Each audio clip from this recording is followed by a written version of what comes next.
Good morning everyone. So this is the revision assignment solution from the subject Civics, Chapter 1 Power Sharing, Class 10. So here in this particular lecture, we are going to discuss all the questions that I have given you in this assignment from the subject Civics, Chapter 1 Power Sharing. So probably I have given you 10 questions from this chapter. So we are going to discuss one by one, and you can inquire where your mistakes are and how you are going to write these answers, what are probably the points that you can write in these particular questions. So I'm going to discuss that, and you can look and understand these questions well versely. So we are starting now. So the first question that I have given was question number 1. How far do you agree with this statement that power sharing is keeping with the spirit of democracy?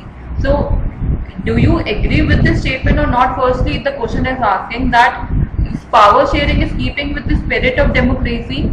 So, that's how you can write this answer. That power sharing is desirable in democracy because it helps to reduce the possibility of conflict between the social groups. So, when you are living in a democratic country and all the rights have been distributed in a balanced way, so it kind of reduces the possibility of conflicts between the social groups around. And this conflict, if it is there, it can create a lot of differences between the social groups, which can lead to violence and political instability amongst the community groups or the social groups or in a particular country.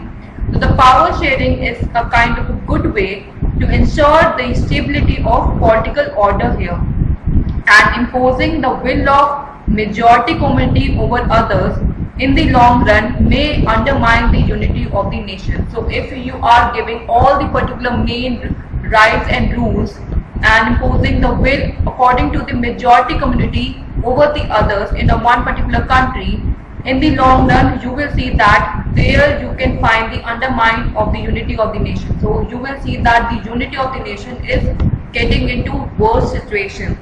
So tyranny of the majority is not a process for the minority. So it often ruin the majority as well. So if majorly you are giving all the rights, all the laws are making according to seeing the majority community here, so you will see that there will be oppressive community or stand of the minority also, and it can ruin the majority as well. So it is going to create a lot of conflicts between the majority and the minority communities. So a democratic rule involves sharing of power with those affected by its exercise and who have to live with its effects. So a democratic rule involves all the power sharing with where there is almost everything exercised and practiced well versely, and they have to live with this effect. So people have a right to be consulted on how they are to be governed. So every person out there who is living in that particular country have the particular right to be consulted on how they have to be governed.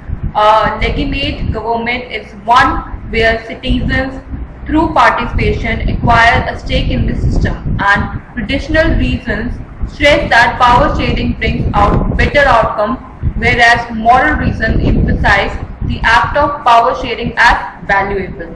So here if you see that the traditional reasons that the power sharing brings out the better outcomes, but the moral reason is that emphasis the act of power sharing is quite valuable in one country. Now we have discussed question 2. Why is the ethnic composition of Belgium is complex? So we are going to discuss about the composition of Belgian country as a whole and why it is a complex one. So Belgium is a small country in Europe which is having a population of little over 1 crore, and 59% of the country's total population lives in the Flemish region and they speak the Dutch language.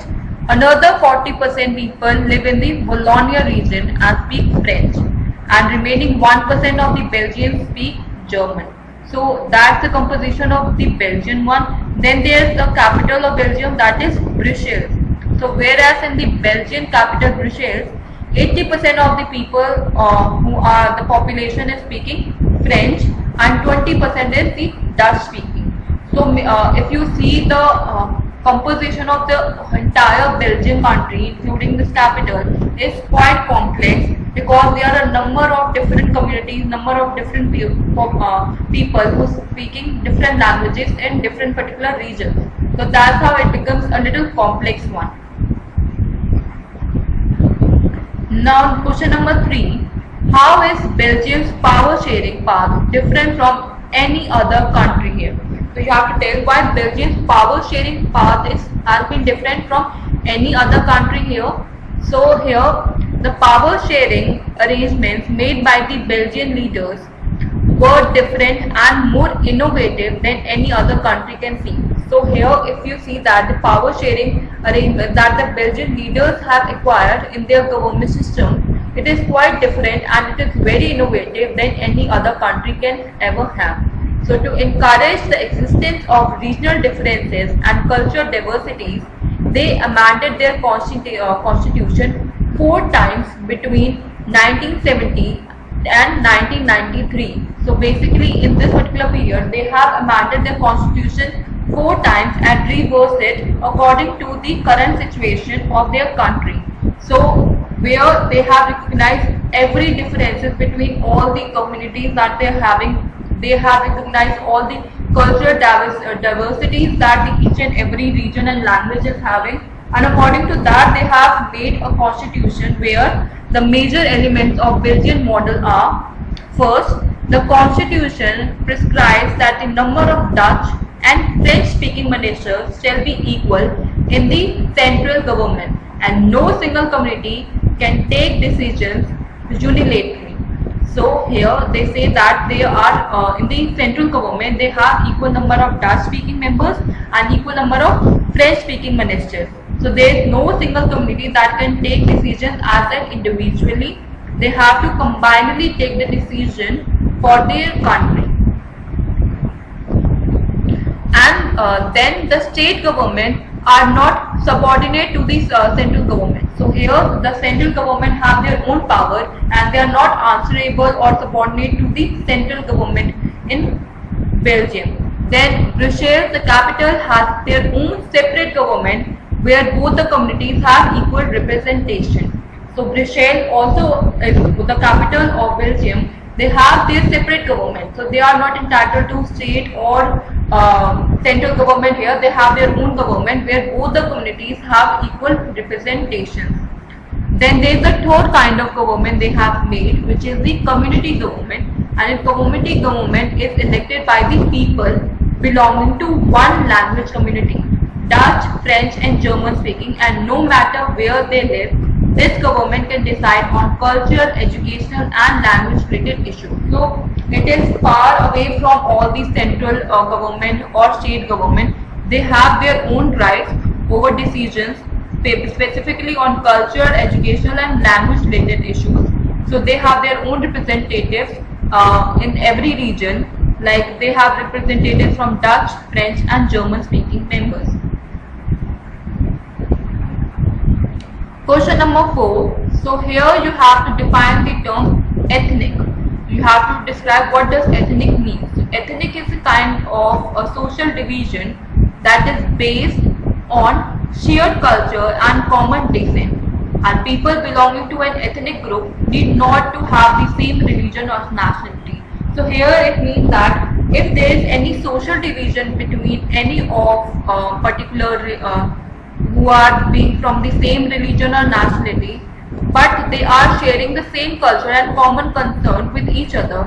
So people belonging to same same ethnic group, they don't need to be of a same religion or nationality. They are belonging to the term of ethnic only, ethnic group. Question number 5. What are the different forms of power sharing in modern democracies? So here you have to tell what are the different forms of power sharing in modern democracies. So firstly, the different forms of power sharing in modern democracies are, first of all, that is the horizontal division of power. So in horizontal division of power, it is the sharing of power among the executive, the legislature and the judiciary. So they are working in the same working order, on the same, they are at the same level, and but the different organs of government they are. So for example, power sharing about the executive, legislature and the judiciary. In this type of power sharing arrangement, different organs of the government placed at the same level, they are at the same level and they are exercised their different powers. Such a separation ensures that none of the organs can exercise unlimited powers, thereby putting a check on each other and making it a check and balance. So they are checking on each other's exercising of all the laws and regulations, and they are balancing out with each other.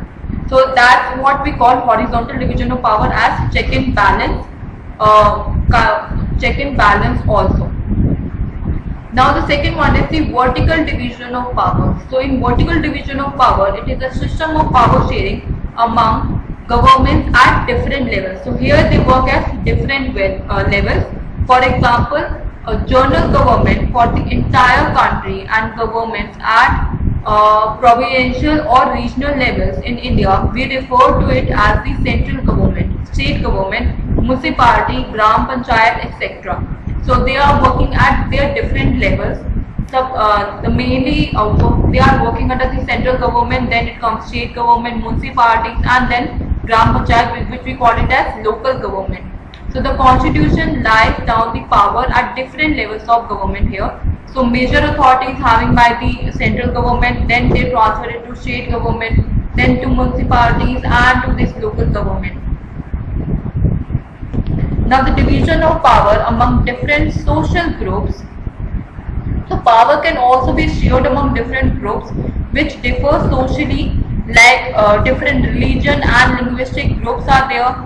Community government in Belgium is a good example of this type of power sharing. Like this system of reserved constitutions in India is another example. Such an arrangement is used to give minority communities a fair share in power who otherwise would feel alienated from the government. So in our country also, as you know, that there are different communities that have made. Muslims ki alag hai, then there is different northeast ki alag hai, Maharashtra ki alag hai. So they have their own kind of social group that they have made, linguistic groups according to they have made it. So these linguistic groups have certain powers and been given the power to these minority communities to have a fair chance to participate in the legislative department, so that they have a share in power. So who otherwise would feel that they are not a part of the government, and also to make certain things they have got the reservation. Then division of power among political parties, pressure groups and movement. So in contemporary democracy, such a division takes the form of competition among different parties here, which in turn ensures that power does not remain in one hand and it is shared among different political parties representing their different ideologies and social groups.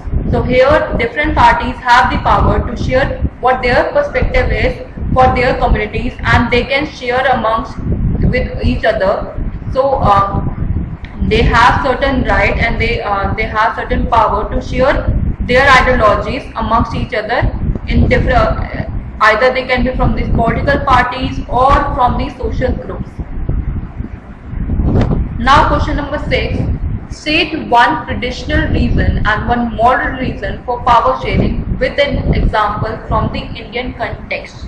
So firstly we'll talk about the traditional reason. So power sharing helps in reducing the conflict between various social groups.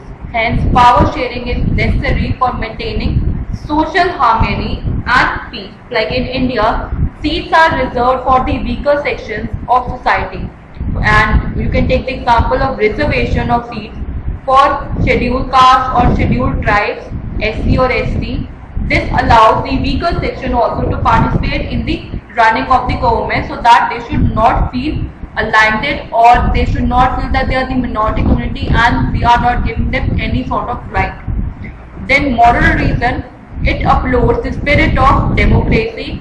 In a truly democratic setup, the citizens too have a stake in governance.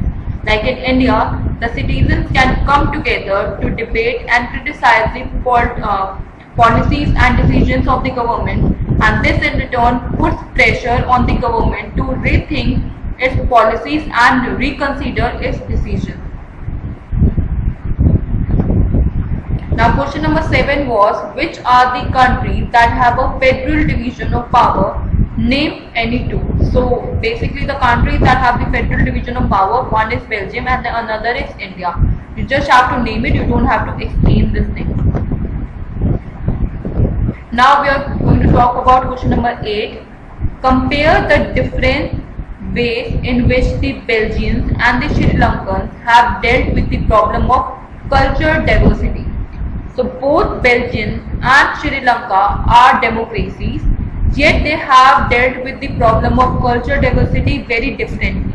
Like if you see that in Belgium also there was cultural diversity, and in Sri Lanka also they have seen the same problem. But the dealing with this particular problem was different in Belgium, and in Sri Lanka it was quite different. So how it was? So like in Belgium, the leaders realized that for the unity of the country, it is important to respect the feeling and interest of different communities here, and the constitution prescribes that the number of Dutch and French speaking people shall be equal in the central government here. So all the leaders realize that the unity of the country, it is quite important to respect the feeling and interest of different communities who are there, and the constitution should prescribe the number of Dutch and French speaking people shall be equal in the central government. But Dutch and French communities share power on an equal basis at the central.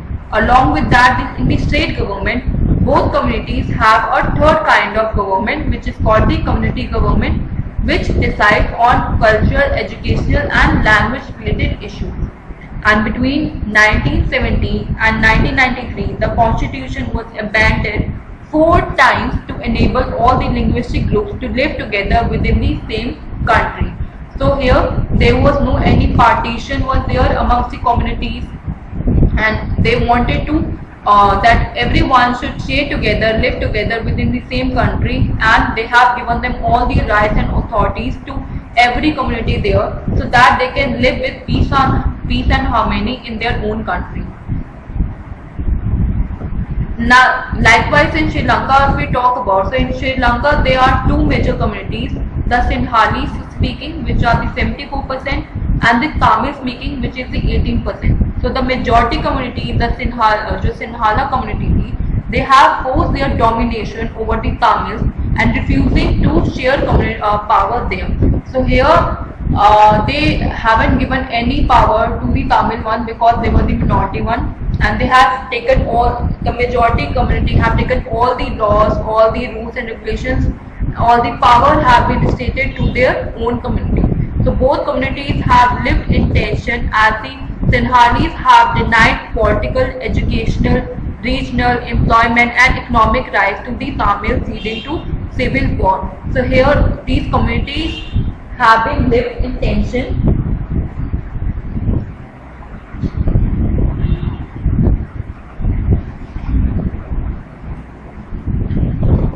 Because they haven't shared them all the political, educational, regional, employment, any of the rights, which eventually lead them to the civil war. And in 1956, the government passed an act to recognize Sinhala as the only official language, thus regarding Tamil. So in 1956, the government has passed one particular act in which they have recognized only Sinhala as their official language, and they have disregarded Tamil completely. Now question number 9, is it wrong if a majority community in a country rules? Give reason to justify your answer. So believe that the majority community should be able to rule a country in whichever way it wants by disregarding the wishes and needs of the minority is majoritism. So here if we talk about firstly what is majoritism, so majoritism is a kind of a belief that the majority community should be able to rule a country in whichever way they want by disregarding all the wants and wishes and needs of the minority community here. So yes, if we say that it is wrong if a majority community in a country rules, because the very idea of power sharing has emerged in opposition to the notions of undivided political power. Firstly, Second, a positive attitude towards diversity and willingness to accommodate. It is a good for democracy. So if you are living in a democratic society, you want that each and every person should have the right to speak, should have the got the equal opportunities when it comes to employment or economic development or education in anything. And if it is not there, it is quite a not fair with any other person, and you call it that it is quite you're giving a lot more power to someone and not giving any power to the other person. So power in the hearts of one community will make the other community feel marginalized, deprived and discriminated in many of the angles. So the struggle against such inequality sometimes takes the path of conflicts and defense of state power, as in Sri Lanka you have all seen it. Now question number 10. Describe the vertical and horizontal form of power sharing exercised in India. We will talk about the vertical share of power that is exercised in India and the horizontal one. Firstly, we will discuss about the vertical distribution of power. So power can be shared among governments at different levels. So like a general government for the entire country and the government at provisional or regional level could be different. This is the federal form of government in India. When power is shared among government at different levels like the central government, the state government and the municipalities or panchayats, or we call it as lower level. This division of power involves higher and the lower levels of government, and it is called the vertical power of division that is there in India. So the constitution clearly lies down the powers of different levels of government. This federal division of power involving higher and lower levels of government is also called the vertical division of power. For example, if you take a key change in the constitution of Belgium in 1993 was that the regional government were given constitutional powers that were no longer dependent on the central government. Thus, Belgium shifted from a unitary to a federal form of government there also.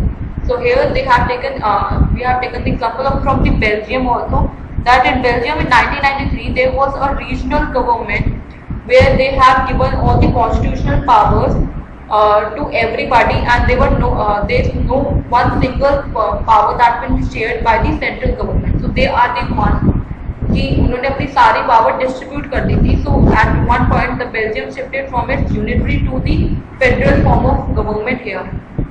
Likewise, we have horizontal distribution power. So in horizontal distribution power, power is shared among different organs of government such as the legislature, executive and judiciary.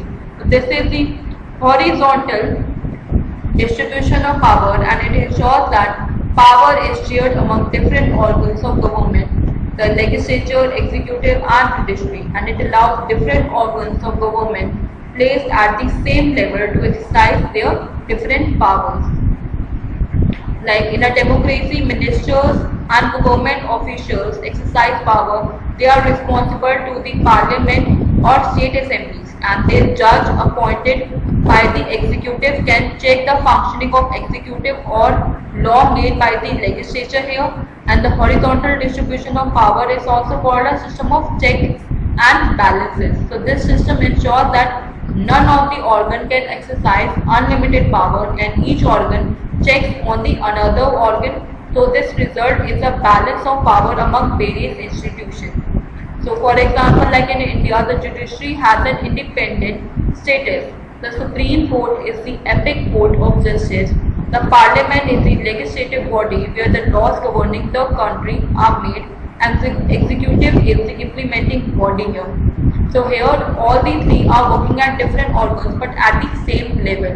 They have got the same kind of a power, but they are working on some different